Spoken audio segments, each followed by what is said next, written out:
Hello बच्चों, कैसे हो सब लोग? मज़े में? चलो, अब देखो अपना थर्ड चैप्टर जो था उसमें अपन ने काफ़ी कुछ देख लिया था और काफ़ी कुछ बचा हुआ भी है। बहुत इंपॉर्टेंट चीज़ें बची हुई है, कुछ प्रैक्टिकल एस्पेक्ट्स इसमें बचे हुए हैं। ठीक है, थियोरेटिकल चीज़ें अपन ने देख ली, अब प्रैक्टिकल से रिलेटेड चीज़ें आएगी। उसमें फर्स्ट जो अपने पास में आता है वो आता है किरचॉफ्स लॉ। बड़ा ही इम्पोर्टेंट, सच्चा, प्यारा, अच्छा टॉपिक है। इस पे क्वेश्चंस आते ही आते हैं, चाहे वो बोर्ड लेवल पे हो, चाहे वो नेट लेवल पर हो। ठीक है, चाहे वो आईआईटी लेवल पर हो। किरचॉफ्स लॉ, ठीक है। न्यूमेरिकल्स इस पे बनते हैं, थियोरेटिकल का कुछ नहीं है इसके अंदर, केवल का न्यूमेरिकल है। तो पहले अपन थ्योरी देख लेते हैं इसकी फटाफट, फिर इसी पे बेस्ड न्यूमेरिकल्स देखेंगे, तब ये टॉपिक जो है वो बहुत अच्छे से अपना क्लियर हो जाएगा। क्लियर? आप देखो किरचॉफ्स लॉ जो है, किरचॉफ लॉ कुछ नाम सुना सुना सा लग रहा होगा, क्लास 11th में ही तुमने पढ़ा था थर्मल के अंदर किरचॉफ्स लॉ पढ़ा था। थर्मल के अंदर किरचॉफ्स लॉ, सर 11th की तो बात ही मत करो हमारे सामने, 11th का तो सारा डब्बा गोल है ना? ऐसा ही है 11th के साथ तो। चलो कोई ना, ठीक है। 11th में जहाँ अपन हीट एनर्जी की बात करते थे, यहाँ पर वो इलेक्ट्रिकल करंट की या इलेक्ट्रिकल एनर्जी की बात करते हैं। ठीक है, वहाँ पे अपन हीट करंट या हीट एनर्जी की बात करते हैं, यहाँ पे अपन इलेक्ट्रिकल एनर्जी या इलेक्ट्रिकल करंट की बात करते हैं। वहाँ हीट फ्लो होती थी, यहाँ पे करंट फ्लो होती है। ठीक है, तो अब किरचॉफ ने अपने दो लॉ दिए थे। तो फर्स्ट अपन बात करते हैं इसके अंदर, फर्स्ट किसकी बात करेंगे, जिसको नाम देते हैं किरचॉफ्स फर्स्ट लॉ, या तो किरचॉफ फर्स्ट लॉ बोल दो, या फिर इसको नाम देते हैं किरचॉफ्स करंट लॉ। किरचॉफ एक साइंटिस्ट था। क्वेश्चंस को सिंपल बनाने के लिए लॉ बनाए गए थे। ठीक है, क्वेश्चंस को बहुत ही टिपिकल से टिपिकल सर्किट अपने सामने आ जाए और उसमें बहुत सारी चीज़ें पूछ ली जाए, तो नॉर्मल तरीके से यदि अपन नहीं कर पा रहे हैं, वहाँ पे किरचॉफ लॉ अपना काम कर देगा। ठीक है, यानी कि कोई भी क्वेश्चन यदि किसी भी लॉ से काम नहीं कर रहा है तो वो किरचॉफ लॉ से काम करेगा, यानी किरचॉफ लॉ उस क्वेश्चन को सॉल्व कर सकता है। यानी कि हर टिपिकल से टिपिकल डाउट जो है वो किरचॉफ लॉ से, सर्किट जो है किरचॉफ लॉ से सॉल्व हो सकते हैं। अब किरचॉफ फर्स्ट लॉ या किरचॉफ करंट लॉ जो है वो क्या बोलता है उसको समझो। जैसे मान लो मेरे पास में एक नोड है, इस नोड पे मैंने मान लिया एक करंट ये आ रही है, एक रेजिस्टेंस ये है, एक रेजिस्टेंस ये है, एक रेजिस्टेंस ये है, एक रेजिस्टेंस ये, और भी बहुत बना सकते हैं। ठीक है, कुछ भी रेजिस्टेंस नाम दे दो, R1, R2, R3, R4, R5, ऐसा अपने रेजिस्टेंस बना दिए। मान लो इस पे करंट I1 इधर जा रही थी, I2 मान लो इधर जा रही थी, I3 मान लो इधर जा रही थी, I4 मान लो इधर जा रही थी, I5 मान लो इधर जा रही थी। ठीक है, तो किरचॉफ फर्स्ट लॉ क्या बोलता है, जिसको किरचॉफ करंट लॉ भी बोलते हैं, इसमें अपन करंट से रिलेटेड चीज़ की बात करेंगे। और नेक्स्ट अपना आएगा किरचॉफ वोल्टेज लॉ, वहाँ पे अपन वोल्टेज से रिलेटेड चीज़ों की बात करेंगे। ठीक है, किरचॉफ करंट लॉ क्या बोलता है? किरचॉफ करंट लॉ ये बोलता है कि किसी भी नोड पे, जंक्शन पे, इसको बोलते हैं जंक्शन, जहाँ पे बहुत सारे वायर जुड़ रहे होंगे उसको अपन नाम देते हैं जंक्शन। ये कौन सा पॉइंट है अपना, इस पॉइंट को अपन नाम क्या देंगे, जंक्शन। ठीक है, तो किसी भी जंक्शन पे जितनी भी करंट आती है हमेशा उतनी ही करंट जाती है। ठीक है, या तो यूँ बोल सकते हैं, या फिर बोल सकते हैं that algebraic sum of all individual current eight a junction is 0। किसी भी जंक्शन पे जितनी भी करंट है उन करंट्स का एल्जेब्रिक सम जो होता है वो होता है 0। अब इसमें एक चीज़ ये है कि आने वाली जो करंट होती है उसको अपन पॉजिटिव लेते हैं और जाने वाली जो करंट होती है उसको अपन नेगेटिव लेते हैं। तो आने वाली करंट जो है वो I1 और I2 है, और जाने वाली करंट जो है वो I3, I4 जाने वाली है, और I5 कौन सी है, आने वाली करंट। अभी जंक्शन की तरफ कौन कौन सी आ रही है, I1 आ रही है, I2 आ रही है, I5 आ रही है, लेकिन I3 और I4 जो है जंक्शन से बाहर निकल रही है। तो आने वाली करंट I1, I2, I5 ये तो पॉजिटिव में आएगी, और I3 और I4 जो है वो कैसी आएगी, नेगेटिव में आएगी। इसका मतलब algebraic sum of all individual current at the junction is 0। ये बोला था किरचॉफ फर्स्ट लॉ में। अब एल्जेब्रिक सम कर दो, I1 आने वाली करंट है उसको प्लस में ले लो, I2 आने वाली करंट है उसको प्लस में ले लो, I3 जाने वाली करंट है उसको माइनस में ले लो, I4 जाने वाली करंट है उसको माइनस में ले लो, I5 आने वाली करंट है उसको माइनस में ले लो। इन सब का एल्जेब्रिक सम क्या हो जाएगा, 0 हो जाएगा। एल्जेब्रिक सम का मतलब पॉजिटिव में तो पॉजिटिव में ले, नेगेटिव में तो नेगेटिव में ले, सबको जोड़ दो। ये अपन पहले ही पढ़ चुके हैं एल्जेब्रिक सम। ठीक है, तो आने वाली करंट जो है वो पॉजिटिव में होगी, जाने वाली करंट जो है वो नेगेटिव में होगी, इन सबको जोड़ दिया तो क्या हो जाएगा, 0। यानी कि जंक्शन पर जितनी करंट आएगी उतनी तो करंट जाएगी। सिंपल सा लॉजिक है कि जंक्शन पे जितनी करंट आएगी उतनी ही तो करंट जाएगी, ऐसा ही तो है। इसका मतलब मैं ये बोल सकता हूँ, देखो माइनस वाले टर्म को उधर ले जाओ, अपन ये बोल सकते हैं I1 plus I2 plus I5 equals to क्या हो जाएगा, I3 प्लस I4, ऐसा ही होगा। I1 I2 I5, I1 I2 I5 कौन सी है, इनकमिंग, और I3 I4 कौन सी है, आउटगोइंग। इसका मतलब मैं बोल सकता हूँ summation of I incoming, summation of I incoming equals to क्या होगा, समेशन ऑफ I आउटगोइंग। यानी कि जंक्शन पे आने वाली करंट का सम इक्वल टू क्या होगा, जंक्शन से जाने वाली करंट के सम के इक्वल होता है। यही होता है किरचॉफ्स फर्स्ट लॉ, जिसको अपन किरचॉफ्स करंट लॉ भी बोलते हैं, कि जंक्शन पे जितनी करंट आती है उतनी ही करंट यहाँ से जाती है।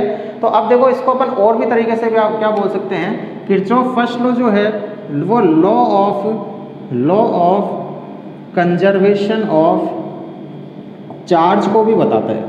ठीक है, ये क्वेश्चन काफ़ी बार आ चुका है। किरचॉफ फर्स्ट लॉ किसको बताता है, तो Kirchhoff first law of conservation of charge पे काम करता है। कैसे कि जितना करंट जितनी आ रही है, इसका मतलब क्या हो गया, पर सेकंड जितना चार्ज आ रहा है, तो पर सेकंड जंक्शन पे जितना चार्ज आ रहा है पर सेकंड जंक्शन से उतना ही चार्ज जा रहा है। इसका मतलब इस पॉइंट के ऊपर नेट चार्ज कितना है, 0। आने वाला चार्ज इक्वल टू क्या है, जाने वाला चार्ज, यानी कि चार्ज क्या है, हमेशा कंजर्व है। इसलिए अपन इसको बोलते हैं law of conservation of charge भी बोला जाता है किरचॉफ से फर्स्ट लॉ को। अब इस पर एक क्वेश्चन देख लेते हैं फटाफट, ताकि और क्लियरिटी आ जाए। जैसे मान लो ये अपने पास में एक वायर था, ये अपने पास में दूसरा वायर था, ये अपने पास में थर्ड वायर है, ये अपने पास में फोर्थ वायर है, ये अपने पास में फिफ्थ वायर है। ठीक है, इसमें मान लो 2 एम्पियर करंट जो है वो ऐसे आ रही है, इसमें मान लो 3 एम्पियर करंट ऐसे आ रही है, इसमें मान लो 4 एम्पियर करंट जो है वो ऐसे जा रही होगी। ठीक है, 4 एम्पियर करंट ऐसे जा रही है, इसमें मान लो 5 एम्पियर करंट जो है वो ऐसे जा रही होगी। ठीक है, एक अपन आ रही है। तो इस वायर में पूछा गया कि इस वायर में कितनी करंट है और किधर है, ये अपन से पूछा गया। तो देखो आने वाली करंट कितनी है भी, आने वाली करंट इक्वल टू जाने वाली करंट होनी चाहिए। आने वाली करंट कितनी है, 2 + 3 कितनी होगी, 5 + 5 कितना हो गया, 10 ओम तो क्या हो रहा है, आ रहा है, और 10 एम्पियर तो क्या आ रही है, करंट इनकमिंग है, और फिलहाल 4 ही जा रही है, तो 6 भी तो जाएगी। इसका मतलब इस वायर से कितनी करंट फ्लो होगी, यदि मुझसे इस वायर में पूछा गया है तो इस वायर में कितनी करंट फ्लो होगी, इस वायर में करंट फ्लो कितनी होगी, 6 एम्पियर। बस इतना सा क्वेश्चन इसके अंदर आता है कि किसी भी जंक्शन पे आने वाली करंट इक्वल टू जाने वाली करंट, ऐसा क्वेश्चन दे दिया जाएगा और एक वायर में पूछ लिया जाएगा कि एक वायर में इसमें कितनी करंट फ्लो होगी और कौन से डायरेक्शन में फ्लो होती है। इसको अपन बोलते हैं किरचॉफ्स फर्स्ट लॉ। ठीक है, सिंपल सा लॉ है, कोई ऐसे टिपिकल चीज़ें नहीं है, क्वेश्चन इसमें ऐसा ही बनता है। अब देखो एक अपन ने पढ़ा था कि जो करंट होती है वो करंट स्केलर क्वांटिटी होती है। बताया था स्टार्टिंग जब करी थी तब मैंने बताया था कि current is a scalar quantity because algebraic sum of all the current is 0। ठीक है, तो वो किरचॉफ लॉ को फॉलो करती है, क्योंकि यहाँ पर इन करंट की जो डायरेक्शन है, कितने एंगल से वो आ रही है, इन दोनों के बीच में एंगल से अपन को कोई मतलब नहीं है। तो जब एंगल से कोई मतलब नहीं है तो अपन ने क्या किया है, सीधा सीधा एल्जेब्रिक सम किया है। और जिस भी क्वांटिटी का एल्जेब्रिक सम किया जाता है वो क्वांटिटी हमेशा कैसी क्वांटिटी होती है, स्केलर क्वांटिटी होती है। जहन में दिमाग में बिठा लो इस चीज़ को कि जिस भी क्वांटिटी का एल्जेब्रिक सम किया जा रहा है वो क्वांटिटी हमेशा कैसी होगी, स्केलर क्वांटिटी ही होगी, वो वेक्टर क्वांटिटी नहीं हो सकती है, क्योंकि एल्जेब्रिक सम हमेशा स्केलर क्वांटिटी का ही होता है। ऐसे चार्ज का भी अपन ने एल्जेब्रिक सम किया था तो चार्ज भी कैसी क्वांटिटी हो गई थी, स्केलर क्वांटिटी हो गई थी।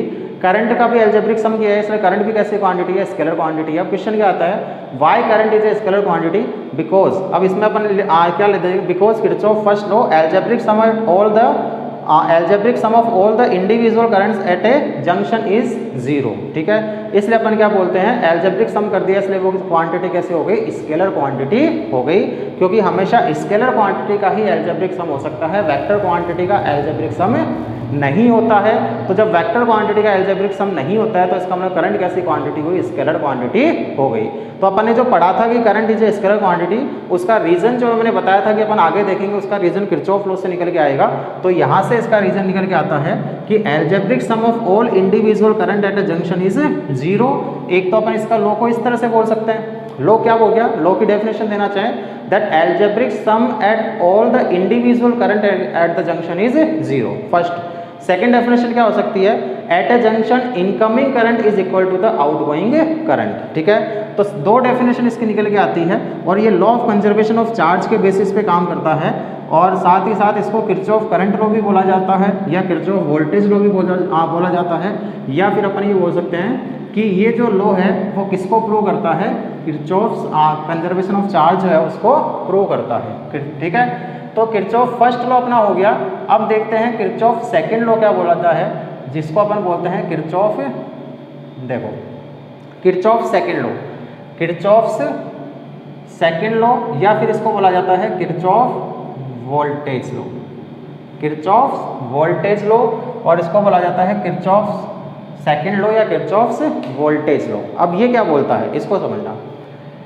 जैसे मान लो मेरे पास में एक सर्किट है, ऐसा मैंने एक सर्किट बना दिया इस टाइप का सा, ठीक है, यहाँ एक रेजिस्टेंस लगा दिया, फिर यहाँ एक रेजिस्टेंस लगा दिया, फिर यहाँ मैंने एक रेजिस्टेंस लगा दिया, यहाँ मैंने एक बैटरी लगा दी, यहाँ मान लो एक और बैटरी लगा दी, इस तरह से एक सर्किट बना दिया। ठीक है, ये रेजिस्टेंस R1, ये रेजिस्टेंस R2, ये रेजिस्टेंस R3, ये प्लस माइनस V वोल्ट, ये माइनस प्लस V1 मान लो, इसको V2 मान लो। ठीक है, तो किरचॉफ सेकेंड लॉ क्या बोलता है कि किसी भी क्लोज लूप में जितने भी पोटेंशियल ड्रॉप होंगे उन सारे के सारे पोटेंशियल ड्रॉप का जो एल्जेब्रिक सम होगा वो क्या होना चाहिए, जीरो होना चाहिए।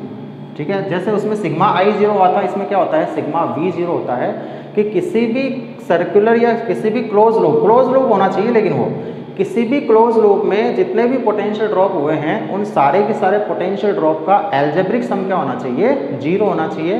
That are according to Kirchhoff voltage law और Kirchhoff second law, that algebraic sum of all potential drop in a close loop is zero. ठीक है, ये बोला गया था किरचॉफ से सेकेंड लॉ के अंदर। अब इस पे पोटेंशियल ड्रॉप मान लो V1 हुआ होगा, ठीक है, V1 तो अपन ले चुके हैं, इस पे मान लो मैंने मान लिया V3 हो गया होगा, इस पे मान लो V4 हो गया होगा, इस पे मान लो V5 हो गया होगा, तो अपन क्या बोल देंगे कि V1 plus V2 plus V3 plus V4 plus V5 जो होगा वो क्या हो जाएगा, जीरो हो जाएगा।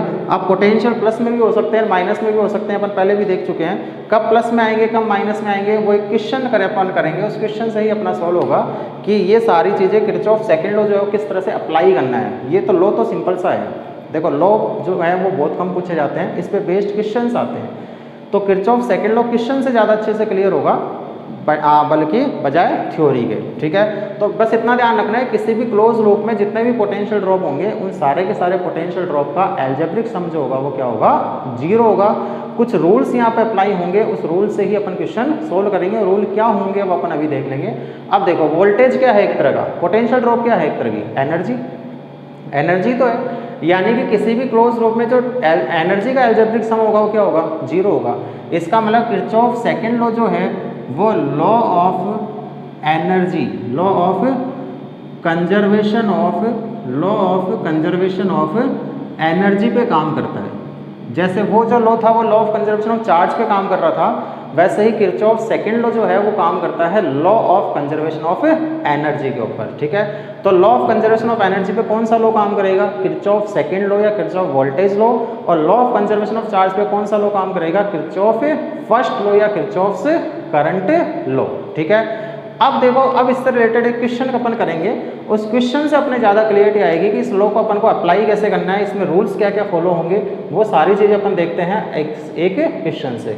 एक क्वेश्चन बोर्ड पे लिखा गया है, अपन से पूछा गया, देखो एनसीईआरटी का क्वेश्चन है, एनसीईआरटी का एग्जाम्पल है एक। एक्चुअल में एग्जाम्पल में तो केवल ये पूछा गया था कि 20 ओम से कितनी करंट फ्लो होगी, लेकिन अपन ये बोल रहे हैं कि हर रेजिस्टेंस से भी करंट की वैल्यू फाइंड आउट कर लो। Find out the current through each resistors, इससे करंट बताओ कितनी फ्लो होगी, इससे करंट बताओ कितनी फ्लो होगी, इससे करंट बताओ कितनी फ्लो होगी। दो बैटरी लगी, एक तो 5 वोल्ट की और एक 4 वोल्ट की। ठीक है, ऐसा एक क्वेश्चन अपने सामने प्लांट हो गया। अब अपन को ये देखना है कि इस क्वेश्चन को सोल्व कैसे करना है। ठीक है, सोल्व करने, देखो नॉर्मल तरीके से तो इस क्वेश्चन को सोल्व कर ही नहीं सकते, कैसे करोगे, रेजिस्टेंस है इसका कुछ ज़्यादा पता नहीं है कैसे जुड़े हुए हैं, सीरीज में है कि पैरेलल में है, कोई ऐसा कोई सीक्वेंस नहीं है, क्योंकि दो बैटरी और लगी है साथ के साथ में, तो अब पता नहीं है कि कौन सी बैटरी चार्ज हो रही है कौन सी डिस्चार्ज हो रही है। पहले तो ये नहीं पता क्या दोनों बैटरी डिस्चार्ज हो रही है, क्या दोनों बैटरी चार्ज हो रही है। ठीक है, कुछ अता पता नहीं है। तो अब देखो इनको करने का तरीका क्या है। ठीक है, स्टेप बाय स्टेप समझना इस चीज़ को, स्टेप बाय स्टेप ही समझ में आएगी चीज़। इनको पहले नाम दे दो, इसको नाम दे दिया ए, इसको नाम दे दिया B, इसको नाम दे दिया C, इसको नाम दे दिया D। और भी पॉइंट्स होते हैं तो उनको नाम देते हैं, फिलहाल इतना ही पॉइंट है, ठीक है। अब देखो, पहले इसमें करंट एज्यूम करो, ठीक है। करंट एज्यूम कैसे करोगे, किसी भी बैटरी से कैसे भी करंट एज्यूम कर लो। देखो, जैसे ये हायर वोल्टेज की बैटरी है, ये लोअर की है, 5 और 4 में ज़्यादा कौन, 5। तो मैं ये मान लूँगा यहाँ से कितनी करंट फ्लो हो रही है, मान लो इसमें से I करंट फ्लो हो रही है। तो मैं ये मान लूँगा कि I करंट में से इधर जो गई है वो तो गई है मान लो I1, तो इधर कितनी जाएगी, I माइनस I1। ऐसा होगा कि ये अपन नहीं माना है, ठीक है। कोई जरूरी नहीं है कि इसमें करंट ऐसे ही फ्लो हो सकती है ऐसा फ्लो हो, ठीक है। ऐसा फ्लो होगा तो कैसे होगा वो अपन समझ लेंगे अभी। फिलहाल मैंने मान लिया कि 5 वोल्ट से I करंट बाहर निकली, ठीक है। वो उसको 2 रास्ते मिले 2 रास्ते। हो सकता है कि इस बैटरी से भी करंट ऐसे आ रही हो, कोई बड़ी बात नहीं है। लेकिन मैंने मान लिया कि I1 इधर चली गई, तो इधर कितनी गई फिर I माइनस I1। समझ में आ रही चीज़। अब मान लो यदि मैंने करंट की डायरेक्शन उल्टी मान ली, हो सकता है कि इसमें करंट ऐसे फ्लो हो रही हो, तो ये जो वैल्यू आएगी, ये जो आंसर अपना आएगा, ये नेगेटिव में आ जाएगा, ठीक है। यदि ये नेगेटिव में आ गया, करंट की वैल्यू यदि नेगेटिव में आ गई, इसका मतलब ये हो गया कि अपन ने जो डायरेक्शन मानी है एक्चुअल में डायरेक्शन उसके अपोजिट है, लेकिन मैग्नीट्यूड सेम आएगा, ठीक है। इसलिए अपन कुछ भी मान सकते हैं। तो मैंने करंट्स मान लिए, ठीक है। इसमें I माइनस I1 गई, तो इसमें भी कितनी गई, वही सेम ही ब्रांच है, तो कितनी जाएगी, I minus I1। I minus I1 इधर गई, I1 इधर गई, मिलके वापस कितनी हो जाएगी, इधर की तरफ I करंट हो जाएगी। I1 इधर से आ रही थी, I माइनस I1 इधर से आ रही थी, दोनों मिलकर कितनी हो जाएगी, I minus I1 plus I1 मिलकर कितना हो जाएगा, I। तो इसमें कितनी करंट फ्लो हो जाएगी, I, ठीक है। अब देखो, अब सब ये तो अपन ने क्या लगाया, फिलहाल तो जंक्शन रूल लगाया कि जंक्शन पे जितनी करंट आती है उतनी ही करंट जाती है। तो I करंट आ रही थी, तो I1 और I माइनस I1 इधर चली गई, तो टोटल कितनी हो गई, इन दोनों का मिला के I हो जाएगी, ठीक है। तो जितनी करंट आई उतनी ही करंट जाएगी। ये तो फिलहाल तो अपन ने जंक्शन रूल लगाया। अब देखो, अब इसमें पहले तो एक क्लोज पाथ सेलेक्ट करो, ठीक है। कितने भी क्लोज पाथ बना सकते हो, जितनी तुम्हारी मर्जी है। ऐसे क्लोज पाथ बनाओ जिसमें कम क्लोज पाथ में अपने आंसर्स आ गए, ठीक है। वेरिएबल्स कम से कम मानो, जैसे मैंने वेरिएबल कम माना है, इसमें कम कैसे माना, इसमें तो मैंने I माना, इसमें मैंने I1 माना, इसमें I2 भी तो मान सकता था, लेकिन वो I2 दूसरा वेरिएबल हो जाता। अब मेरे पास कितने वेरिएबल है, I और I1 ही है, 2 ही वेरिएबल है, ठीक है। यानी मेरा 2 इक्वेशन में काम हो सकता है। यदि मैं यहाँ पे I मानता और इधर I1 मान लेता और इधर I2 मान लेता, तो 3 वेरिएबल हो जाते हैं, I1 I2, ठीक है। उससे भी आंसर आ जाता है, लेकिन उसमें अपन को इक्वेशंस ज़्यादा बनानी पड़ती, ठीक है। तो मैंने ऐसा ही, हमेशा ऐसा ही करो कि वेरिएबल कम से कम मानने पड़े अपन को, ठीक है, ताकि कम से कम इक्वेशन से ही अपने आंसर्स निकल के आ जाए, ठीक है। अब देखो, अब मैंने क्लोज पाथ एक माना, कौन सा क्लोज पाथ मैंने माना, एक मैंने क्लोज लूप मान लिया, क्लोज लूप बोल सकते हैं अपन। क्लोज लूप कौन सा माना, ACBA, ठीक है। ये मैंने माना क्लोज लूप ACBA, ये पूरा क्लोज लूप हो गया। मैं चल कैसे रहा हूँ, ऐसे ही तो चल रहा हूँ मैं, इस तरह से, ऐसे ही तो चला मैं, ACBA ऐसे चल गया, ठीक है। तो जैसे चला मैंने वैसे लिख दिया, ठीक है। अब एक रूल समझो इसके अंदर, क्योंकि क्वेश्चन से ही रूल क्लियर होगा, नहीं तो हो नहीं पाएगा।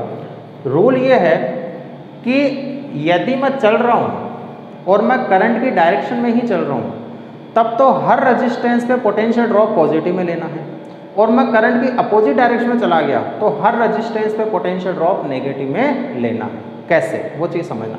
अब जैसे यदि मैं बात करूं कि इस रेजिस्टेंस पे कितना पोटेंशियल ड्रॉप हुआ, इस वाले रेजिस्टेंस पे, इस पे रेजिस्टेंस तो है 20, करंट है I1, V इक्वल्स टू क्या होता है IR। तो I1 करंट है, रेजिस्टेंस 20 है, तो पोटेंशियल ड्रॉप कितना हो गया इस पे, I1 इंटू 20। तो मैं लिख दूंगा इसको 20 I1 हो जाएगा। इस पे कितना पोटेंशियल ड्रॉप होगा, सोचो। करंट है I, रेजिस्टेंस है 200, तो कितना पोटेंशियल ड्रॉप हो गया, 200 I हो जाएगा।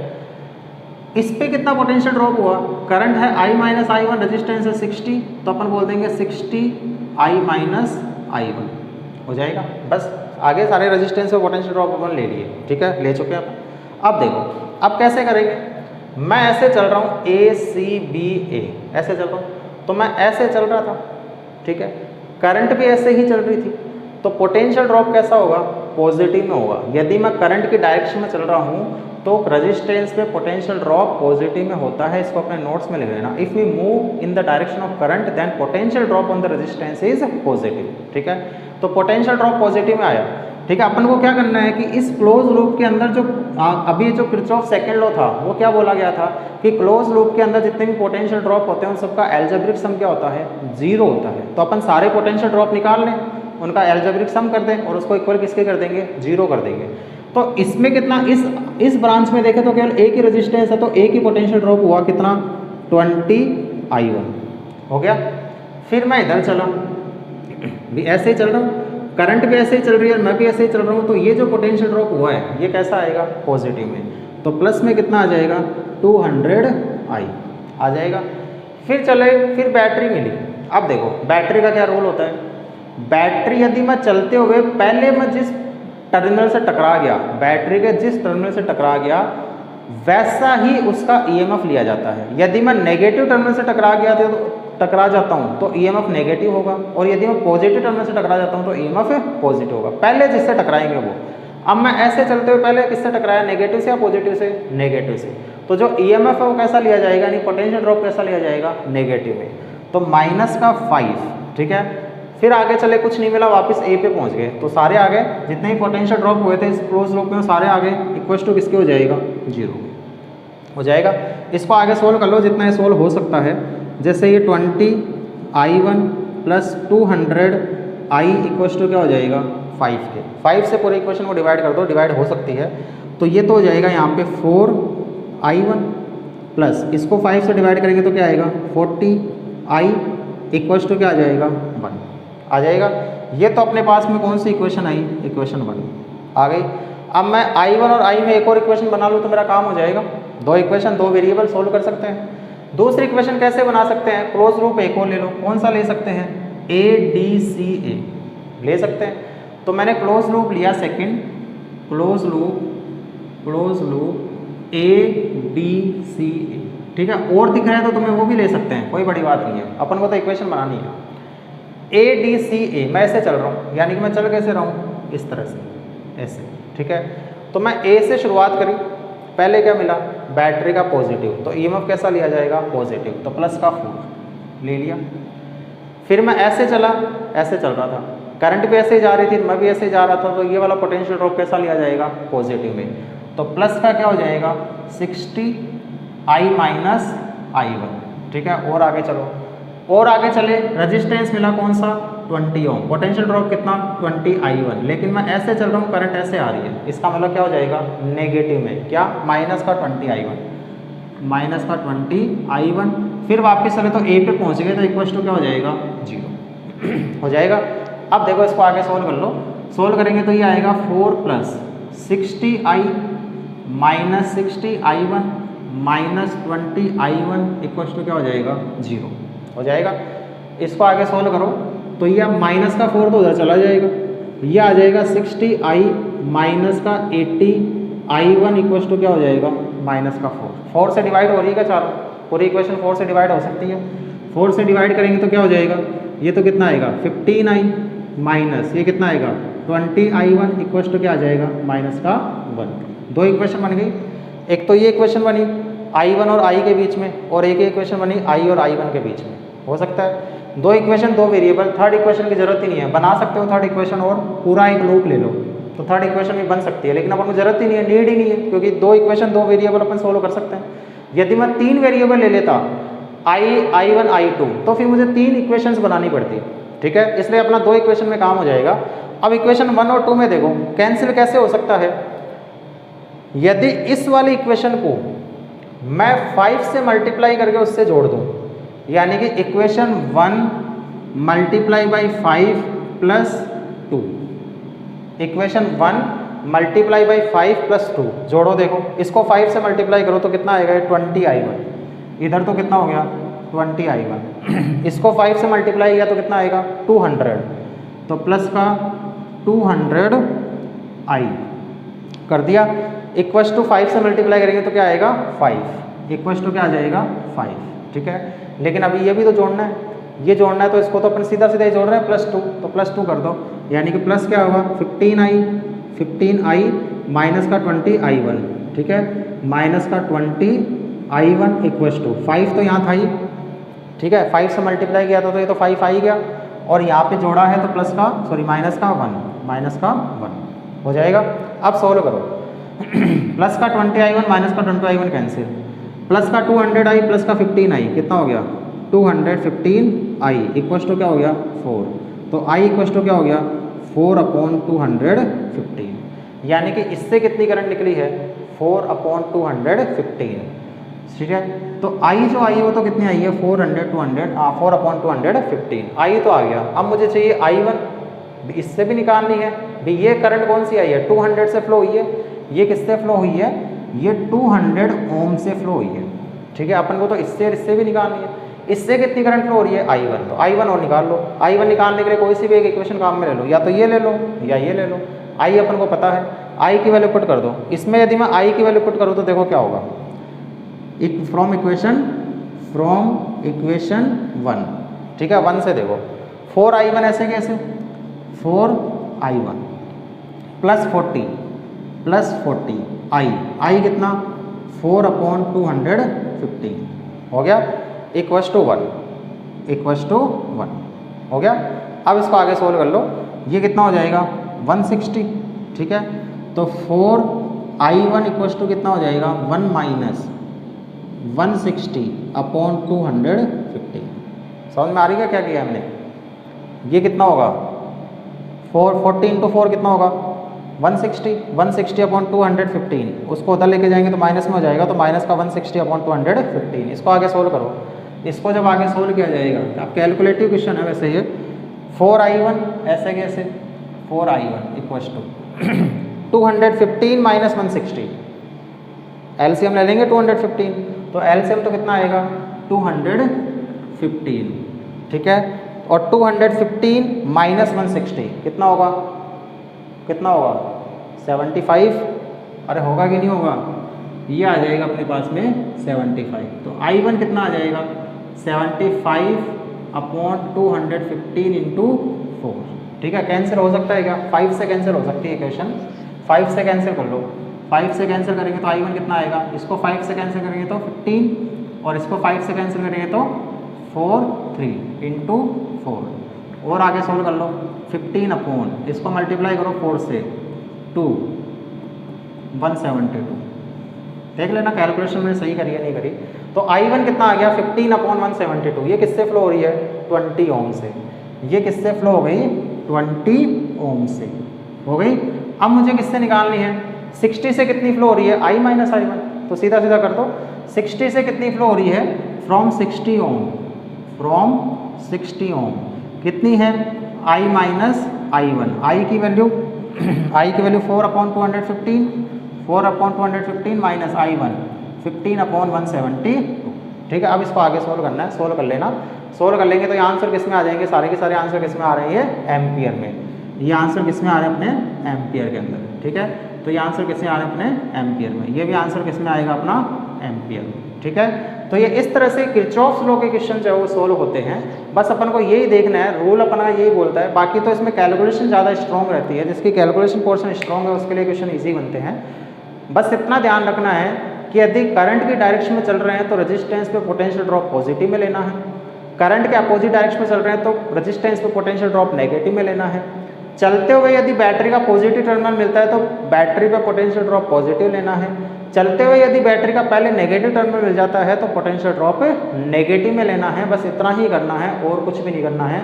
बस एक चीज़ ध्यान रखना, वेरिएबल्स कम से कम लेना, ताकि इक्वेशंस जैसे अभी अपनी 2 इक्वेशन में काम हो गया, ठीक है।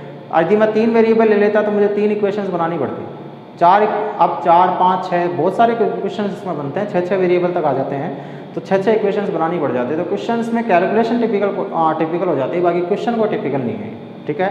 तो ये अपना एक क्वेश्चन इसके अंदर हो गया किरचॉफ लॉ से रिलेटेड। और क्वेश्चंस देखते हैं किरचॉफ लॉ से और क्वेश्चंस क्या निकल के आते हैं। और क्वेश्चंस देखो, चलिए एक क्वेश्चन और अपना बोर्ड पे लिखा गया है, वो एनसीईआरटी का एग्जाम्पल है, बहुत ही अच्छा एग्जाम्पल है। ऐसा एक सर्किट दे दिया और पूछा वही गया है कि हर रजिस्टेंस से कितनी करंट जो है वो फ्लो होगी, ठीक है। ये अपन से पूछा गया। तो पहला काम अपना क्या, पहला काम तो करंट को डिस्ट्रीब्यूट कर दो। कैसे करोगे, देखो ये 10 वोल्ट है, ये 5 वोल्ट है, तो हमेशा हायर वोल्टेज वाले से करंट को बाहर निकालो, ठीक है। पेन चेंज कर लेते हैं ताकि और क्लियरिटी आ जाएगी। तो मैंने मान लिया इससे करंट कितनी बाहर निकली है, आई, यहाँ से आई करंट बाहर निकल गई। वेरिएबल कम से कम लो। i में से इधर कितनी गई मान लो, i1 चली गई तो इधर कितनी जाएगी, i माइनस i1 चली गई। अब देखो फिर से इसको दो रास्ते मिले, मैं ये मान लेता हूँ इधर कितनी गई i2, तो इधर कितनी जाएगी, इधर जाएगी i1 माइनस i2 चली जाएगी। इधर i2 गई, देखना समझना, इधर i2 गई तो क्या इधर भी i2 जाएगी, नहीं, इधर कितनी जाएगी, इधर जाएगी i2 माइनस का i। समझ में आ रही चीज, i2 करंट आ रही थी, i तो इधर चलेगी तो इधर कितनी बची, i2 माइनस का i। ठीक है, अब देखो इधर कितनी जाएगी, इधर से आ रही थी i2 माइनस i, इधर से आ रही थी i1 माइनस i2, इन दोनों को जोड़ो, इन दोनों को जोड़ेंगे तो कितना हो जाएगा, i2 से i2 कैंसिल हो जाएगा, बचेगा क्या i1 माइनस i, तो i माइनस i1। ठीक है, i माइनस i1 बोल दो, i1 माइनस i बोल दो। समझ में आ रही चीज़। तो इस तरह से अपना ये करंट को अपने डिस्ट्रीब्यूट किया। फिर से देखना, i करंट इधर गई तो मैंने माना कि i1 तो इधर चली गई तो इधर कितनी जाएगी, i माइनस i1, i में से i1 इधर चली गई तो इधर कितनी बची, i माइनस i1 बची। i माइनस i1 इधर से आ रही थी, ठीक है, और i2 करंट इधर से आ रही थी, मान लो इधर i1 करंट गई तो उसमें से i2 इधर चली गई तो इधर कितनी बची, i1 माइनस i2। सही ढंग से समझना, i1 माइनस i2। फिर i2 करंट जो इधर जा रही थी उसमें से इधर तो चली गई i, तो इधर कितनी बची, i2 में से कितनी बचेगी i, i2 में से कितनी बच गई i, बच गई। ठीक है, तो i2 में से कितनी करंट गई इधर i, ठीक है, i2 माइनस i चली गई। i माइनस i1 इधर आ रही थी, i2 माइनस i इधर आ रही थी, ठीक है, और i1 माइनस i2 इधर आ रही थी। इस जंक्शन पे देखो तीनों ही करंट आ रही है, समझना इस चीज़ को। इस जंक्शन पे देखो इधर से भी करंट आ रही है, इधर से भी करंट आ रही है और इधर से भी करंट आ रही है, ऐसा पॉसिबल नहीं है। इसका मतलब अपन ने किसी न किसी करंट की डायरेक्शन जो है वो उल्टी मानी है, लेकिन वो पता कैसे चलेगा, आंसर नेगेटिव में आ जाएगा। आंसर नेगेटिव में आते ही अपन को पता चल जाएगा कि अपने करंट की डायरेक्शन जो है वो उल्टी मानी है। अब समझो, देखो मैं यहाँ लिख रहा हूँ कि 4 ओम पे जो पोटेंशियल ड्रॉप हुआ है वो कितना हुआ है, करंट कितनी है I1, और 4 पे पोटेंशियल ड्रॉप कितना हो जाएगा 4I1 हो जाएगा। 1 ओम पे कितना पोटेंशियल ड्रॉप हुआ, 1 ओम पे, मैं ये इधर इसलिए लिख रहा हूँ ताकि अपन बाद में कैलकुलेशन नहीं करें, अपन सीधे यहाँ से वैल्यू उठा के लिखा देंगे।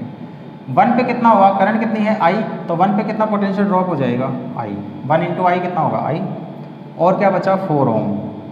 ठीक है, ये तो 4 कौन सा है, ये वाला, ठीक है। अच्छा ये भी, इसमें भी गड़बड़ है, इनको पहले नाम दे दो, A B C D और E दे दिया।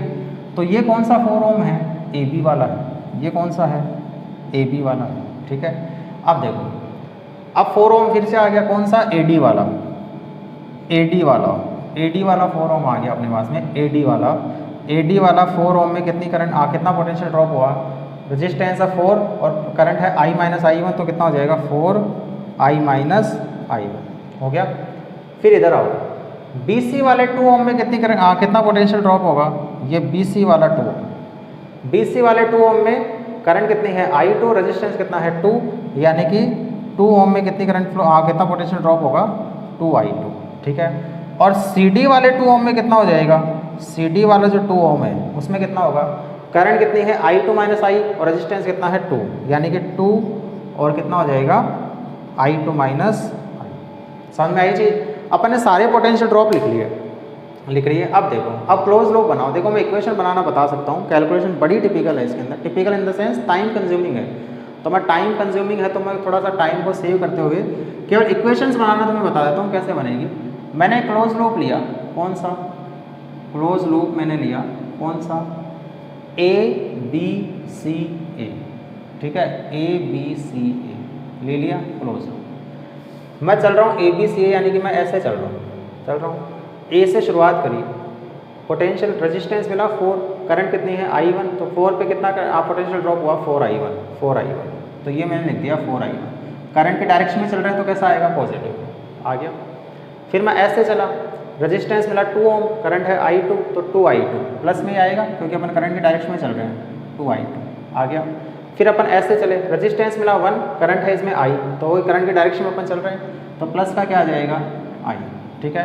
फिर बैटरी का नेगेटिव मिला तो माइनस का 10, फिर यहाँ पहुँच गए और कुछ नहीं है, इक्वल टू क्या हो गया 0 हो गया। तो अब इसको आगे सोल्व कर लो, तो मैं इसको बोलूँगा, इसको ऐसे बोल सकते हैं 4I1 plus 2i2 plus i equal to क्या हो जाएगा 10। ये इक्वेशन बन गया। और देखो क्लोज लूप और क्या बन सकता है, एक क्लोज लूप ये और बन सकता है, कौन सा, ACDA बन सकता है। तो मैंने क्लोज लूप लिया ACDA, ले लिया ACDA, ए से चला, ACDA से चल रहे हैं। तो जब चलना शुरू किया तो बैटरी का पॉजिटिव मिला तो प्लस का 10 मिल गया, प्लस का 10। रजिस्टेंस मिला 1 ओम, मैं ऐसे चल रहा था, करंट इसमें ऐसे आ रही थी, तो माइनस का क्या हो जाएगा 1 इंटू आई, यानी कि माइनस का आई। आगे चले, रजिस्टेंस मिला ये, मैं भी ऐसे चल रहा था, करंट भी ऐसे ही चल रही थी, तो प्लस का 2 इंटू करंट कितनी है आई टू माइनस आई, ठीक है। फिर अपन ऐसे चलेंगे, तो मैं ऐसे चल रहा हूँ, रजिस्टेंस मिला 4, करंट आ रही है ऐसे, तो माइनस में आ जाएगा, करंट के अपोजिट डायरेक्शन में चल रहे हैं, तो माइनस का 4 और ये हो जाएगा आई माइनस I1 हो जाएगा। फिर वापस ए पे पहुँच गए तो इक्वल टू 0 हो जाएगा। इसको सोल्व करो, 10 को तो उधर ले जाओ तो माइनस का 10 बनेगा, तो माइनस का तो i हुआ, प्लस का 2i2 माइनस का 2i माइनस का 4i माइनस माइनस प्लस का 4i1 और 10 उधर जाके क्या हो गया माइनस का 10। सॉल्व करो, माइनस का i माइनस का 2i और माइनस का 4i, माइनस का क्या हो गया 7i माइनस का 7i, ठीक है 7i, i1 है क्या प्लस का 4i1 प्लस का 4i1 प्लस का 2i2, i2 एक ही टर्म है, प्लस का 2i2 इक्वल टू क्या हो गया माइनस का 10, इक्वेशन 2, ठीक है। 3 वेरिएबल है अभी तक अपने पास, अभी तक तो 2 ही वेरिएबल आती, 2 इक्वेशन बनी है। 3 वेरिएबल है तो 3 इक्वेशंस तो बनानी पड़ेगी, ठीक है। लेकिन मैं कोई सी एक वैल्यू पुट कर सकता हूँ, कौन सी वैल्यू पुट कर सकते हैं अपन, अभी तक अपने पास में देखो 4i1 की वैल्यू मैं यहाँ से निकाल के और यहाँ पुट कर सकता हूँ, तो 2 वेरिएबल में इक्वेशन आ जाएगी, समझ में आ रही चीज़, ठीक है। 4i1 की वैल्यू यहाँ से उठा के यहाँ पुट कर सकता हूँ, लेकिन उसको करने से पहले एक थर्ड इक्वेशन और बना लेते हैं। थर्ड इक्वेशन कौन सी बन सकती है, ABEDA, ठीक है। मैं क्लोज लूप ले रहा हूँ ABEDA, जैसी मर्जी वैसा ले सकते हो, अपनी मर्जी है। कौन कौन से, देखो मैं ऐसे भी तो ले सकता था ADEBA, ऐसा भी ले सकता था, मैं ले सकता था BEDB, ऐसा भी ले सकता था, मैं ये वाला भी ले सकता था पूरा, ठीक है, ये वाला भी। तो जैसी मेरी मर्जी मैं वैसे ले सकता हूँ, ठीक है। लेकिन अपन को तो इक्वेशन बनानी है, तो मैं ए से चला, ठीक है, ए से चला ABEDA, तो मैं ऐसे चल रहा हूँ ABEDA, ठीक है। तो मैं ए से चला तो 4i1, तो सबसे पहले तो मिला 4i1, करंट के डायरेक्शन में चल रहे हैं तो पॉजिटिव। फिर आगे चले, बैटरी का पॉजिटिव मिला तो प्लस का 5, आगे चले ये 4 मिला, मैं ऐसे चल रहा था, करंट ऐसे आ रही थी, तो माइनस का 4i माइनस i1, माइनस का 4 और i माइनस i1 हो गया, इक्वल टू क्या हो जाएगा 0, इक्वल टू क्या 0। अब इसको आगे सोल्व करो, आगे सोल्व करेंगे तो 5 को तो उधर ले जाना, तो माइनस का 5 हो जाएगा, 4i1, ये माइनस का 4i माइनस का 4i माइनस माइनस प्लस का 4i1 प्लस का 4i1 इक्वल टू क्या हो गया 5, उधर जाके माइनस का 5, ये इक्वेशन आ गई। बन गई 3 इक्वेशंस, एक ये रही, एक ये रही, एक ये रही, 3 इक्वेशन 3 वेरिएबल। क्वेश्चन यहाँ पे सोल्व हो सकता है अपना, कोई बड़ी बात नहीं है।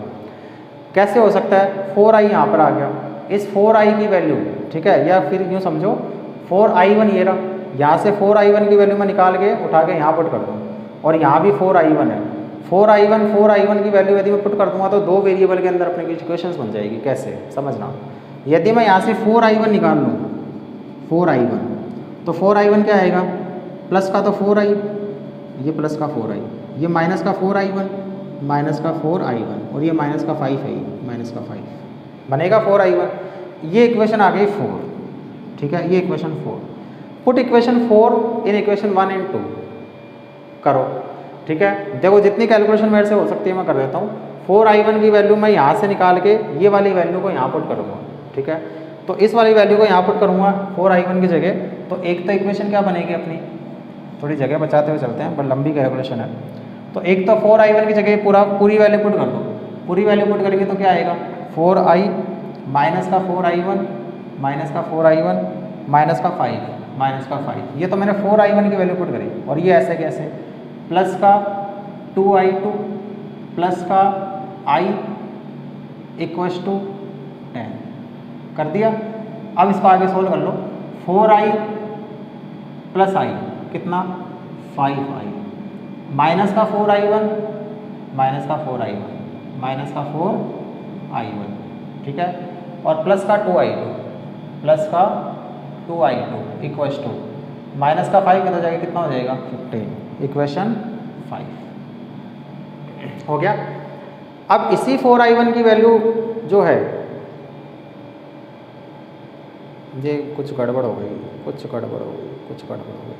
अच्छा ये 4i1 भी तो सोल्व हो सकता था, अपन ने इसको सोल्व नहीं किया। एक मिनट को, हल्की सी गड़बड़ हो गई इसमें, क्योंकि ये 4i1 प्लस 4i1 मिलके कितना हो जाएगा 8i1 हो जाएगा। अच्छा ये इक्वेशन यहाँ नहीं आएगी, इसको भी हटाओ ठीक है, क्योंकि आगे सोल्व हो सकती है अभी इक्वेशन। आगे क्या सोल्व होगी, 4i1 प्लस 4i1 कितना हो गया 8i1 माइनस का 4i इक्वल्स टू माइनस का 5 इक्वेशन 4 ठीक है। इसको नाम देने से मतलब नहीं है, इसको ही नाम देते हैं इक्वेशन 3 ठीक है। देखना एक बार चेक करना, क्योंकि मैंने बोला कैलकुलेशन ही है इसके अंदर और कुछ नहीं है। 4i1 माइनस का 5 माइनस का 4i प्लस का 4i1 ठीक है, तो 4i1 प्लस 4i1 8i1 ठीक है, माइनस का 4i हो गया इक्वल्स टू माइनस का 5 ठीक है। अब देखो अब कौन सी वैल्यू, 3 इक्वेशंस आ गई 1 2 3, 3 इक्वेशन 3 वेरिएबल सोल्व हो सकती है इक्वेशन वैसे तो, और इक्वेशन की अपनी जरूरत नहीं है। अब इन्हीं को आगे पीछे करके करना है। देखो क्या कर सकते हो वो मैं बता देता हूँ, कौन सी वैल्यू कहाँ से उठा के कहाँ पुट कर सकते हो। यदि मैं 4i1 की वैल्यू यहाँ से निकाल के यहाँ और यहाँ पुट कर दूँ तो मेरा काम बन सकता है, कैसे ठीक है। या फिर और कुछ है तो और कुछ देख लो, 4i1 और कुछ नहीं बनेगा। 4i1 की वैल्यू यहाँ से उठाओ, 4i1 की वैल्यू अपन कहाँ से उठाएंगे, 4i1 की वैल्यू अपन उठाएंगे यहाँ से, सॉरी 4i1 ये रहा, और यहाँ भी 4i1 है, तो वैसे तो यहाँ से भी उठा सकते हैं।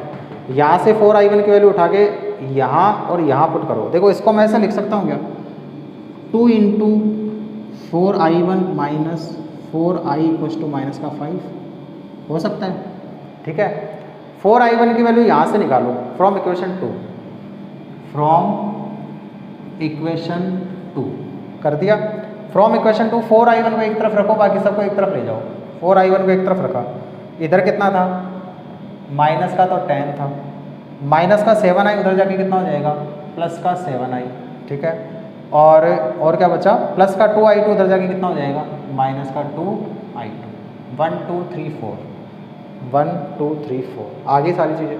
अब इस 4i1 की वैल्यू पुट करो इसमें और इसमें, from equation 1 and 4, from equation 1 and 4 ठीक है। 4i1 की वैल्यू पुट करनी है, तो ये रहा 4i1 ठीक है। 4i1 की ये वैल्यू पूरी की वैल्यू पूरी वैल्यू पुट कर दो, माइनस का 10 प्लस का 7i माइनस का 2i2, ये तो 4i1 की वैल्यू हो गई, प्लस का 2i2 प्लस का 2i2 प्लस का i इक्वल्स टू 10 ये तो क्या आ गया इक्वेशन 5। आगे और आगे सोल्व हो सकती है, वैसे ही इसको नाम देने की जरूरत नहीं है, इसको पहले आगे सोल्व करो।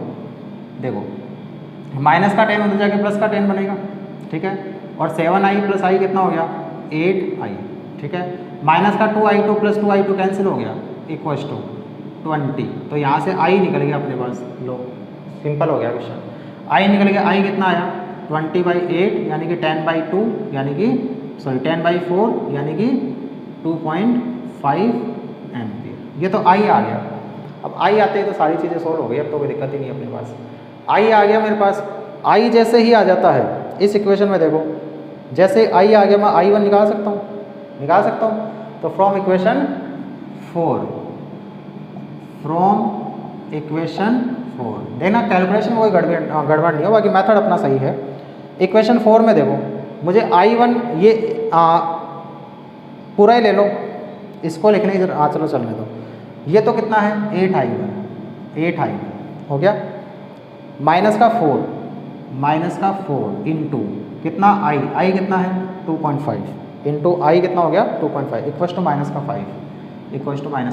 5 8i1 ये कितना हो गया 10 माइनस का 10 इक्वल्स टू माइनस का 5, तो 8i1 कितना आएगा, ये माइनस का 10 उधर जाके कितना आएगा 5 हो जाएगा, प्लस का 10 बनेगा, 10 माइनस 5 कितना होगा 5, तो I1 कितना आ गया 5/8, ठीक है 5/8 एम्पियर, ये I1 आ गया। I1 भी आ गया, I भी आ गया, अब मुझे निकालना है I2, तो I2 के लिए निकाल लो, कोई सी भी इक्वेशन पुट कर दो, इस इक्वेशन में पुट कर लो, I1 और I की वैल्यू पुट करके I2 निकाल लो, तो I1 और I2 की वैल्यू पुट करके I2 निकालेंगे तो फ्रॉम इक्वेशन 1 में देखो 4I1, I1 कितना है 5/8, ठीक है, प्लस 2I2 प्लस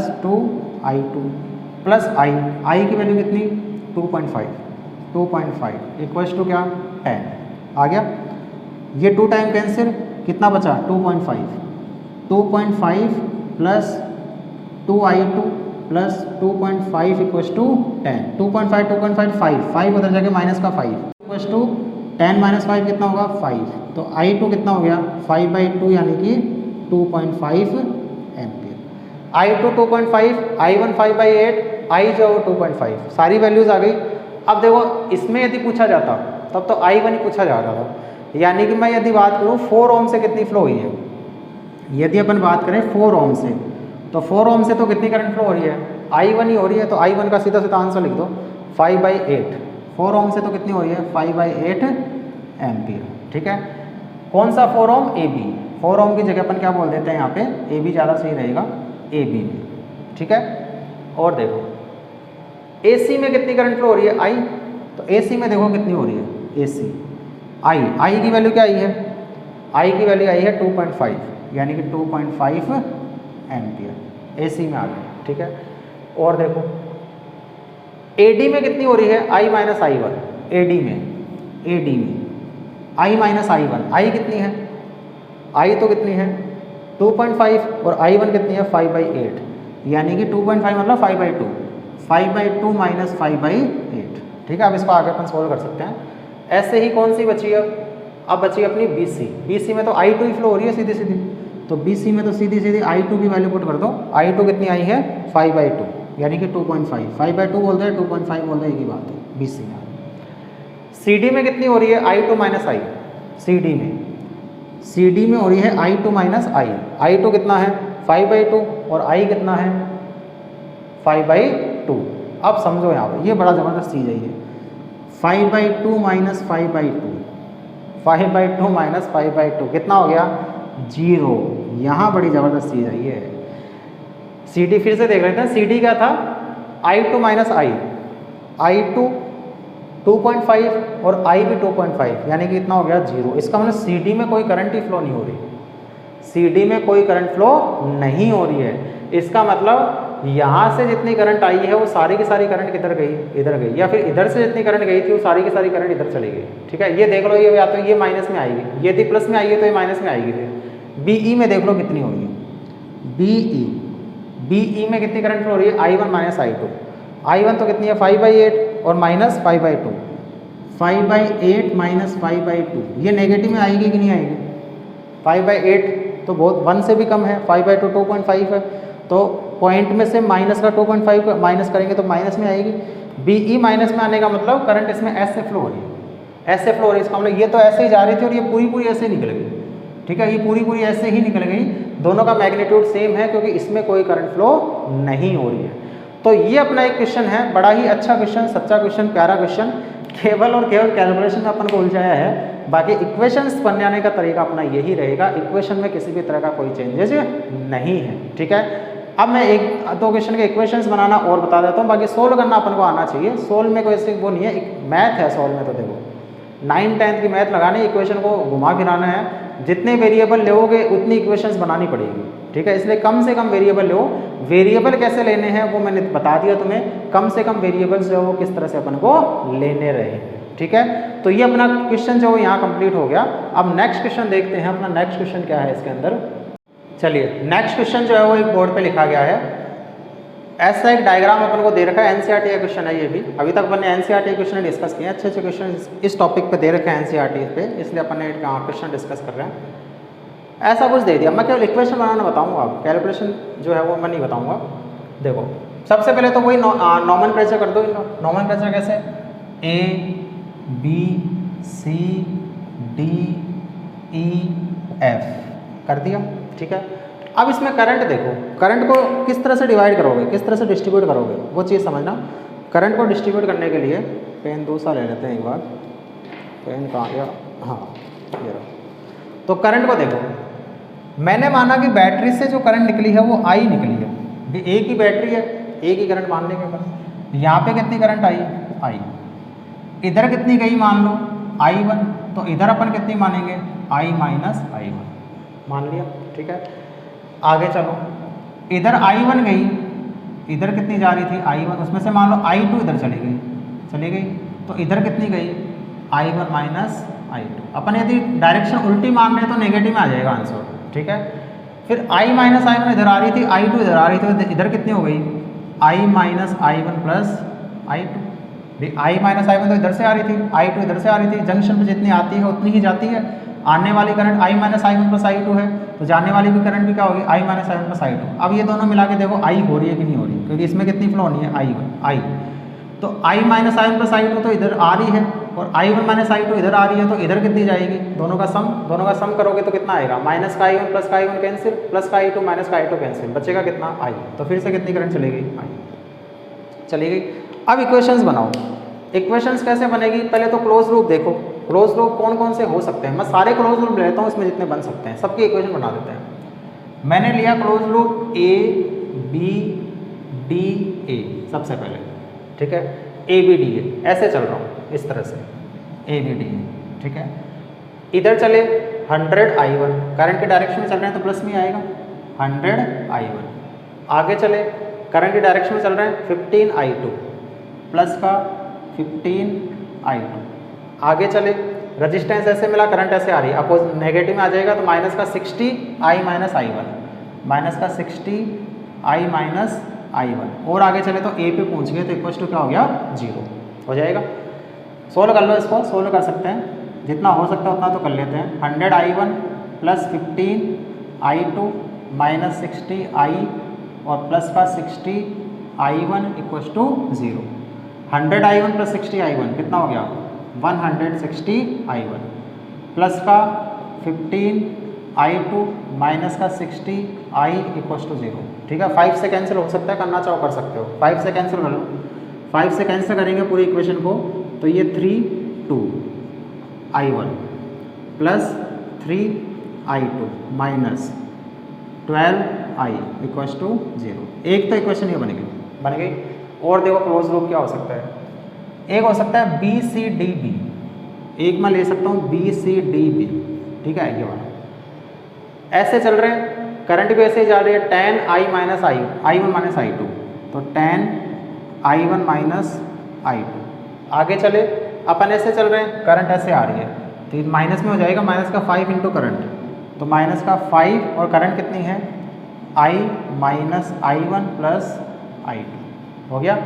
फिर अपन ऐसे चल रहे हैं, करंट ऐसे आ रही है, तो माइनस में क्या हो जाएगा 15 I2, माइनस का 15 I2 वापस पहुंच गए इक्वल टू 0, ठीक है। अब इसको भी आगे सोल्व कर सकते हैं, मैं सोल्व करना नहीं बता रहा, मैं केवल इक्वेशन बनाना बता रहा हूँ। और क्लोज लूप क्या ले सकते हैं, देखो कितने क्लोज लूप ले सकते हैं अपन, समझना।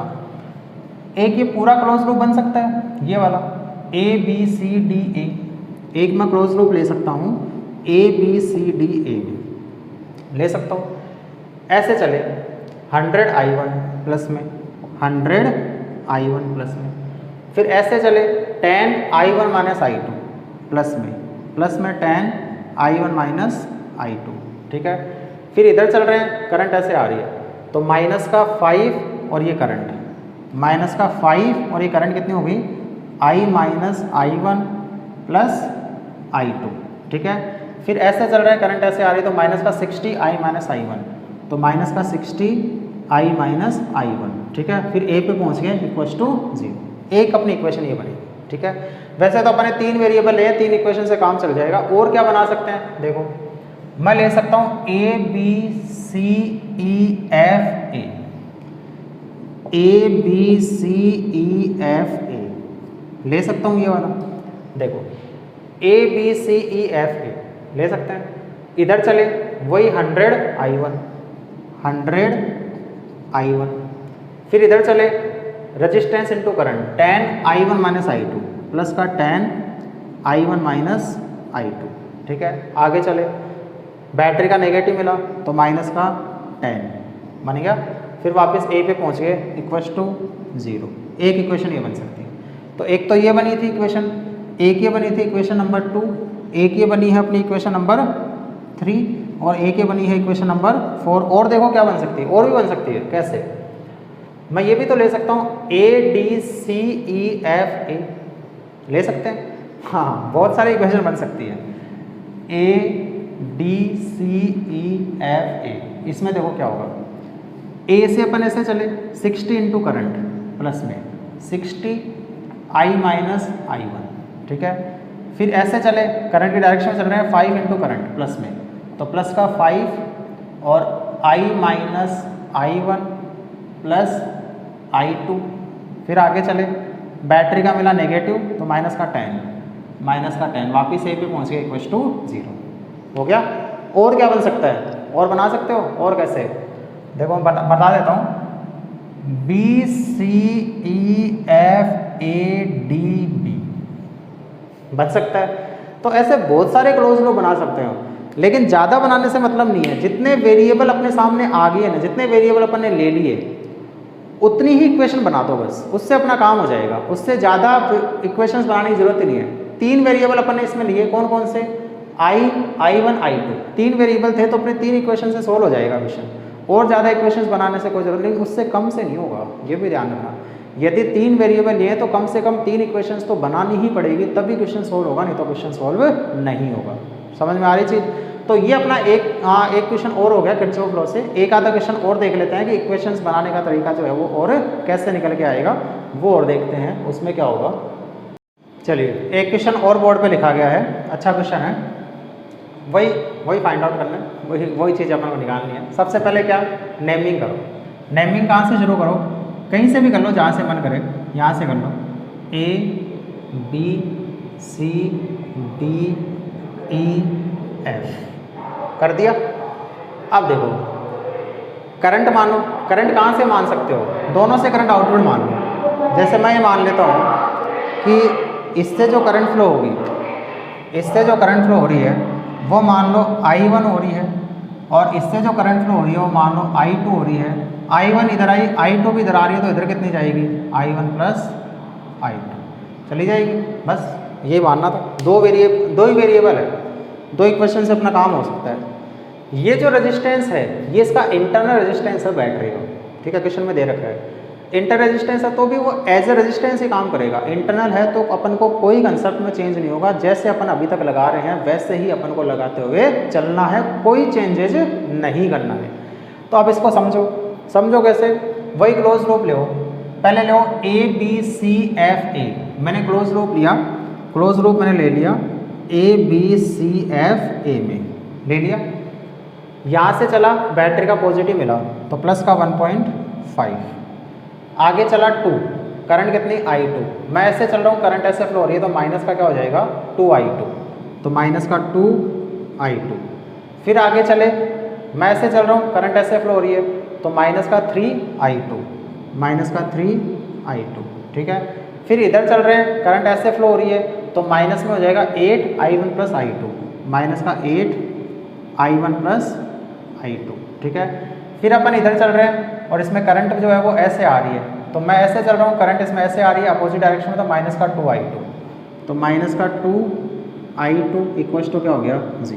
इसको आगे सोल्व कर लो। सोल्व करेंगे तो ये तो 1.5 minus 2I2 minus 3I2 minus 2I2 कितना हो गया? सारे ही माइनस में है, 3 2 5 और 2 7, तो माइनस का क्या हो गया?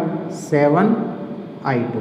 अब इसको और ओपन कर लो, इसमें भी कुछ निकल के आएगा, माइनस का 8I1 और माइनस का 8I2 इक्वल्स टू 0। 1.5 कुछ उधर ले जाओ, और ये माइनस का 7I2 माइनस का 8I2 कितना हो जाएगा?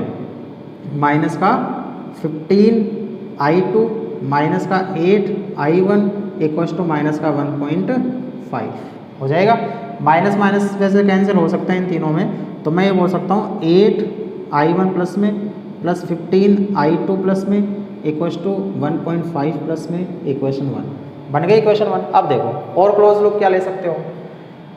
FCDEF मैं ले सकता हूँ FCDEF ले सकता हूँ।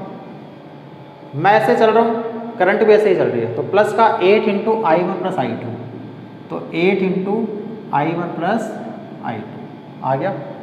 फिर मैं ऐसे चला और इसमें करंट भी ऐसे ही फ्लो हो रही है I1, भी I1 करंट ऐसे ही जा रही है इसमें से, तो मैं ऐसे चल रहा हूँ, तो प्लस का 3I1, प्लस का 3I1। आगे चले 1 ओम मिला, करंट I1 है तो प्लस का I1, करंट की डायरेक्शन में चल रहे हैं। इधर चले बैटरी का नेगेटिव मिला तो माइनस का 2, और चले 2 मिला, करंट है I1 तो प्लस का 2I1, ठीक है, तो प्लस का 2I1 इक्वल टू क्या हो गया 0। इसको आगे सॉल्व कर लो, इसको आगे सॉल्व करेंगे तो 8I1 प्लस का 8I2 प्लस का 8I2 प्लस का 3I1 प्लस का I1 और प्लस का 2I1, 4 और 2 6, प्लस का 6I1 माइनस का 2 इक्वल्स टू 0, ठीक है। 8I1 plus 6I1 14I1 plus 8I2 equals to minus 2 उधर जाके प्लस का 2, ठीक है। अब दो वेरिएबल, दो इक्वेशन, अपना काम हो गया। दो वेरिएबल है, दो इक्वेशंस है, वैसे तो अपना काम हो गया, लेकिन इस सोल्व तो कर लेना चाहे। मैं एक इक्वेशन और बता देता हूँ कैसे बन सकती है। ABDEA पूरे को ले लो, ABDEA। इधर से चले बैटरी का पॉजिटिव मिला 1.5, ऐसे चल रहे करंट ऐसे आ रही है तो माइनस का 2I2, माइनस का 2I2। फिर ऐसे चल रहे हैं करंट ऐसे जा रही है तो माइनस का 3I2, माइनस का 3I2। फिर अपन ऐसे चल रहे हैं, करंट भी इसमें ऐसे ही जा रही है तो प्लस का 3I1, प्लस का 3I1। आगे चले ये 1 ओम मिला, करंट इसमें ऐसे ही जा रही है, अपन भी ऐसे ही चल रहे हैं तो प्लस का I1, प्लस का I1। बैटरी का नेगेटिव मिला तो माइनस का 2 मिल गया। फिर अपन ऐसे चल रहे हैं, करंट भी ऐसे ही जा रही है तो प्लस का 2I1, ठीक है, तो प्लस का 2I1, ठीक है। फिर अपन ऐसे चल रहे हैं और करंट इसमें कैसे आ रही है ऐसे, तो माइनस का क्या हो जाएगा 2I2, तो माइनस का 2I2 इक्वल्स टू 0, ठीक है। अब इसको आगे सोल्व कर लो, सोल्व कर लो, इसमें कोई वो नहीं है। 1.5 माइनस का 2I2, माइनस का 3I2, माइनस का 5I2, माइनस का 5I2 में से ये तो वैसे ही I2, माइनस का 5I2, माइनस का 2I2, माइनस का 7I2, माइनस का 7I2, ठीक है। कैलकुलेशन देख लेना, हो सकता है कुछ गड़बड़ हो जाए। प्लस का 3I1 प्लस का I1 प्लस का 4I1 प्लस का 6I1, तो प्लस का 6I1 हो गया। और क्या बचा, माइनस का 2 और ये माइनस 2 चलने दो, चलो एक बार, माइनस का 2, ठीक है। प्लस का 1.5 माइनस का 2 कितना बचेगा, माइनस का 0.5, तो माइनस, इसको पहले लिख लो 6I1 minus 7I2 equals to, यहाँ माइनस का 0.5 बचेगा, उधर जाके प्लस का 0.5 हो जाएगा 0.5, इक्वेशन 3, ठीक है। तो एक इक्वेशन अपनी ये बन जाएगी, समझ में आ रही चीज़। तो ऐसे इन इक्वेशंस को बनाना है, फिर इन इक्वेशंस को सोल्व करना है। देखो सोल्व तो करना ही पड़ेगा, वो तो कैलकुलेशन है, उसमें मैं कुछ नहीं कर सकता। मैं इक्वेशन बनाना बता सकता हूँ, इक्वेशन कैसे बनेगी, ठीक है। कब पॉजिटिव लेना है, कब नेगेटिव लेना है, ये सारी चीज़ें अपन को इसमें पता होनी चाहिए। इसके अलावा इस क्वेश्चन के अंदर किरचॉफ लॉ के अंदर कुछ भी नहीं है। अब तुम देख रहे होंगे कितनी भी टिपिकल से टिपिकल एक डायग्राम अपने सामने आ जाए, अपन उसको सोल्व कर सकते हैं। समझ में आ रही चीज़, कितना भी टिपिकल से टिपिकल डायग्राम आ जाए अपन उसको सोल्व कर सकते हैं। बस अपन को एक तो अजम्पशंस करना आना चाहिए कि करंट किस तरह से अपन को ले रहे हैं, वो नहीं भी करोगे तो भी कोई दिक्कत नहीं है। इक्वेशंस बनाना आना चाहिए और इक्वेशन को सोल्व करना आना चाहिए, तो अपना क्वेश्चन सोल्व हो जाएगा। और एक चीज़ और ध्यान रखना, यदि इसमें I1 की वैल्यू मैं निकालता, यदि यहाँ से और मान लो नेगेटिव में आती, तो इसका मतलब इतनी ही करंट, जितनी अपनी I है उतनी ही करंट अपोजिट डायरेक्शन में फ्लो हो रही है। मैग्नीट्यूड सही आया है लेकिन डायरेक्शन नेगेटिव में आई है, इसका मतलब डायरेक्शन अपन ने गलत मानी है, डायरेक्शन इसकी इस डायरेक्शन में फ्लो होगी। क्लियर है। तो ये अपना किरचॉफ्स लॉ जो है वो अपना यहाँ पे कंप्लीट हो गया है। अब इसमें कुछ भी नहीं बचा है, पूरा अपन ने इसको ढंग से समझ लिया किरचॉफ लॉ का। क्वेश्चंस इसमें जो बनते थे वो सारे क्वेश्चंस अपन ने इसमें कर लिए हैं। फर्स्ट लॉ से रिलेटेड क्वेश्चन, फर्स्ट लॉ पे इतने क्वेश्चन नहीं है, फर्स्ट और सेकंड के कॉम्बिनेशन के क्वेश्चन है। अपन ने फर्स्ट और सेकंड का कॉम्बिनेशन किया है, क्योंकि इस जंक्शन पे देख लो जितनी करंट आ रही है उतनी करंट जा रही है, लगाया है फर्स्ट लॉ और फिर सेकंड लॉ तो अपन लगाया ही है। तो फर्स्ट और सेकंड के कॉम्बिनेशन के क्वेश्चन है, तो बड़ा ही इंपॉर्टेंट टॉपिक है। क्वेश्चन इसके ऊपर आता ही आता है, डेफिनेटली है, चाहे वो बोर्ड में आए, चाहे वो नीट में आए, चाहे वो IIT में आए, चाहे वो और किसी एग्जाम में आए, किरचॉफ्स लॉ से रिलेटेड क्वेश्चन आता ही आता है। थ्योरी पे इतने क्वेश्चन नहीं है, लेकिन इसके ऊपर न्यूमेरिकल्स जो है वो बड़े ही शानदार न्यूमेरिकल्स बनते हैं। इसलिए इस टॉपिक को तो बड़ा ही ढंग से क्लियर करना है। अब तुम्हारे पास इस टॉपिक से रिलेटेड जो भी क्वेश्चंस हैं, शीट में हो चाहे डीपीपी में हो चाहे और कहीं हो, तो इस टॉपिक से रिलेटेड क्वेश्चंस जो है वो डिस्कस अपना सोल्व करो और उसके बाद में इसको तैयार करो। बड़ा ही अच्छा, बड़ा ही सुंदर, बड़ा ही प्यारा, बड़ा ही सच्चा टॉपिक है। तो ऐसे ही पढ़ते रहो, डाउट्स आए पूछ लो। चैनल को लाइक, सब्सक्राइब, शेयर रिक्वेस्ट है तुमसे करते रहो, क्योंकि आगे बढ़ाते चलो, चेन को बढ़ाते रहोगे तो सही रहेगा, एनर्जी मिलती रहेगी, एनर्जी मिलेगी तो और अच्छे जोश में काम चलेगा। तो इसलिए चैनल को लाइक, सब्सक्राइब, शेयर जो है वो मैक्सिमम से मैक्सिमम करते रहो, क्योंकि वही चीज़ मुझे मिलती है। बाकी वो मुझे पैसे वैसे तो कुछ मिल नहीं रहे इस चीज़ से, तो मुझे मेरे सब्सक्राइब बढ़ते हैं तो मेरे लिए वही अच्छी चीज़ है, ठीक है। और एक चीज़ और, ऑफलाइन क्लासेस जल्दी से जल्दी शुरू करने वाले हैं अपन। तो जिसको भी ऑफलाइन क्लासेस में एडमिशन लेना है वो मेरे व्हाट्सअप नंबर है, व्हाट्सअप नंबर कोड से 9529501663, इस पे अपना रजिस्ट्रेशन करवा सकता है। ऑफलाइन क्लासेस बहुत जल्दी शुरू करने वाले हैं, तो इसलिए इस पे अपना रजिस्ट्रेशन इस पे करवा सकते हो और अपनी ऑफलाइन क्लासेस में एंट्री ले सकते हो। जितनी जल्दी बैच में पढ़ना शुरू कर दोगे उतना ही जल्दी सिलेबस कंप्लीट हो जाएगा। पूरा जीरो से ऑफलाइन क्लासेस शुरू करेंगे, ऑनलाइन अपनी चलती रहेगी, ऑनलाइन डिस्टर्ब नहीं करेंगे। बाकी ऑफलाइन क्लासेस पूरा जीरो से शुरू करेंगे, वापस वही प्रॉपर तरीके से जैसे अपन ने ऑनलाइन शुरू करी थी वैसे ही ऑफलाइन शुरू करेंगे, ठीक है। तो ऐसे ही पढ़ते रहो। और एक चीज़ और, ऑफलाइन क्लासेस के लिए डिस्काउंट भी है, कुछ डिस्काउंट रहेगा, वो मुझसे पर्सनली पूछ सकते हो, उसमें वो नहीं है तो वो मुझसे पूछ लेना। तो ऐसे ही पढ़ते रहो, मज़े करते रहो, तब तक वेरी ऑल द बेस्ट। कल फिर मिलेंगे वही 2 बजे रात को यहाँ एक नए वीडियो के साथ में। तो रात को 2 बजे फिर से आएंगे अपन और एक नया वीडियो फिर से स्टडी करेंगे, फिर से डिस्कस करेंगे। अब इस चैप्टर के अंदर जो है अपना ये सारी चीज़ें कंप्लीट हो गई है, ठीक है। अब इसमें केवल एक्सपेरिमेंटल जो अपने पास में डिवाइसेस हैं, पोटेंशियोमीटर हो गया, मीटर ब्रिज हो गया, व्हीटस्टोन ब्रिज हो गया, 3 टॉपिक इसके अंदर और रह रहे हैं। फिर एक पावर वाला छोटा सा टॉपिक है वो डिस्कस कर लेंगे। तो चैप्टर 70% अपना कंप्लीट हो गया है, तो ढंग से तैयार करते हुए चलो। फिर उसके बाद में इस पर क्वेश्चन अपन और डिस्कस करेंगे। कुछ सेल वाले क्वेश्चन अभी अपन ने डिस्कस नहीं किए हैं, क्योंकि सेल वाला जो कल टॉपिक अपन ने किया था उस पर केवल मैंने थ्योरी करवाई थी, न्यूमेरिकल्स उस पर नहीं करवाए थे। तो सेल वाले क्वेश्चन भी अपन डिस्कस करेंगे और बाकी के और जो न्यूमेरिकल्स है वो भी डिस्कस करेंगे। तो अच्छे से तैयार करते रहो और साथ के साथ मज़े करते रहो। All the very best.